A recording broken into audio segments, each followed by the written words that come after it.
Hi friends, ಎಲ್ಲರೂ ಹೇಗಿದ್ದೀರಾ? ನೀವು ಚೆನ್ನಾಗಿದ್ದೀರಾ ಅಂದ್ಕೊಂಡಿದ್ದೀನಿ. ನಾನು ಚೆನ್ನಾಗಿದ್ದೀನಿ. ನನ್ನ ಇಂದಿರಾ ಲೋಕ ಯೂಟ್ಯೂಬ್ ಚಾನಲ್ಗೆ ಸ್ವಾಗತ. ನೇಪಾಳ ಟ್ರಿಪ್ಗೆ ನಾನು ನನ್ನ ಫ್ರೆಂಡ್ಸ್ 13 ದಿವಸ ಟ್ರಾವೆಲ್ ಮಾಡ್ತಾ ಇದ್ದೀವಿ. Bengaluru international airport terminal 2 ಅಲ್ಲಿದ್ದೀವಿ. ಮೊದಲಿಗೆ ಕಾಶಿಗೆ ಹೋಗ್ತೀವಿ. ಕಾಶಿಯಿಂದ ಪ್ರಯಾಗ್ರಾಜು, ಅಯೋಧ್ಯ ಮತ್ತು ನೇಪಾಳ ಸೊನಾಲಿ ಬಾರ್ಡ್ರು ಅದೆಲ್ಲ ನೋಡಿಕೊಂಡು ಕಠ್ಮಂಡು, ಅಲ್ಲಿಂದ ಜನಕಪುರ, ಸುಮಾರು ಪ್ಲೇಸಸ್ ಇದೆ. 13 ದಿವಸ ಟ್ರಾವೆಲ್ ಮಾಡಿ ಏರ್ಪೋರ್ಟ್ ಜ್ಯೋತಿರ್ಲಿಂಗ ನೋಡಿಕೊಂಡು ಇದು ಪಾರ್ಟ್ 1. ಒಂದೊಂದೇ ಪ್ಲೇಸ್ ನಾನು ಡೀಟೇಲ್ ವಿಡಿಯೋ ಅಪ್ಲೋಡ್ ಮಾಡ್ತೀನಿ. Thank you. ಕಾಶಿಯಲ್ಲಿರುವಂತಹ ಕಾಶಿ ವಿಶ್ವನಾಥ ಇದು 12 ಜ್ಯೋತಿರ್ಲಿಂಗಗಳಲ್ಲಿ ಇದು ಕೂಡ ಒಂದು ಜ್ಯೋತಿರ್ಲಿಂಗ. ಈ ಕಾಶಿಯಲ್ಲಿರುವಂತಹ ವಿಶ್ವನಾಥನ ಮೋಕ್ಷ ದೇವರು ಅಂತ ಕರೀತಾರೆ, ಮತ್ತೆ ವೈದ್ಯನಾಥ ದೇವರು ಅಂತ ಕೂಡ ಕರೀತಾರೆ.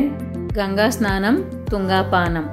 ವಾಮನ ಪುರಾಣದ ಪ್ರಕಾರ ವರುಣ ಮತ್ತು ಅಸಿ ಮಧ್ಯಭಾಗದಲ್ಲಿರುವಂತಹ ಈ ಭೂಮಿಯನ್ನ ವಾರಣಾಸಿ ಎಂದು ಕರೆಯುತ್ತಾರೆ.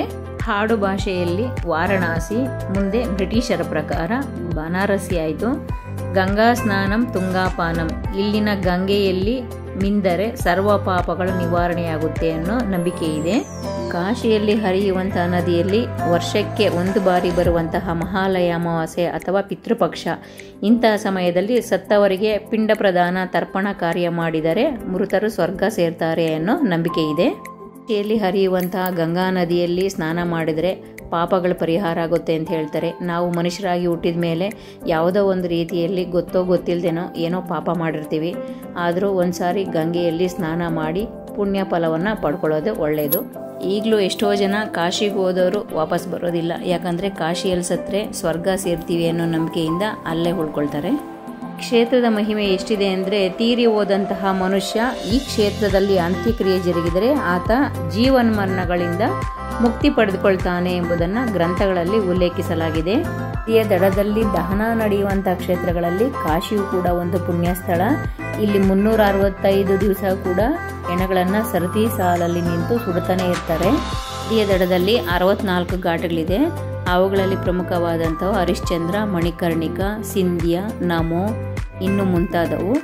ಭಕ್ತಾದಿಗಳ ಅನುಕೂಲಕ್ಕೆ ತಕ್ಕಂತೆ ದೋಣಿಗಳ ಮುಖಾಂತರ ತಲುಪಿ ಸ್ನಾನ ತರ್ಪಣಾದಿಗಳನ್ನು ನೆರವೇರಿಸ್ತಾರೆ. ನಮ್ಮ ಹಿಂದೂ ಸಂಪ್ರದಾಯದಲ್ಲಿ ಜನಗಳಿಗೆ ಕಾಶಿಯಲ್ಲಿ ಸತ್ತರೆ ನೇರವಾಗಿ ಮೋಕ್ಷವನ್ನು ಪಡೆಯುತ್ತಾರೆ ಅನ್ನೋ ನಂಬಿಕೆ ಇದೆ. ಅನೇಕ ಆಧ್ಯಾತ್ಮಿಕ ಗುರುಗಳು, ಸಾಧು ಸಂತರು ತಮ್ಮ ಜೀವನದ ಅಂತಿಮ ಕ್ಷಣಗಳನ್ನು ಈ ಕಾಶಿಯಲ್ಲಿ ಕಳೆಯಲು ಇಚ್ಛಿಸುತ್ತಾರೆ. ಕಾಶಿಗೆ ಪ್ರಳಯವನ್ನೇ ತಡೆಯುವಂತಹ ಶಕ್ತಿ ಕಾಶಿ ವಿಶ್ವನಾಥನಿಗಿದೆ. 2 ಜ್ಯೋತಿರ್ಲಿಂಗಗಳಲ್ಲಿ ಕಾಶಿ ವಿಶ್ವನಾಥ ಕೂಡ ಒಂದು ಜ್ಯೋತಿರ್ಲಿಂಗ. ಜೀವನದಲ್ಲಿ ಒಂದು ಸಾರಿ ಆದರೂ ಕಾಶಿ ಯಾತ್ರೆ ಮಾಡಬೇಕಂತೆ. ಯಾಕಂದರೆ ಕಾಶಿಯಲ್ಲಿ 3 ಕೋಟಿ ದೇವರುಗಳು, ದೇವಸ್ಥಾನಗಳಿವೆ.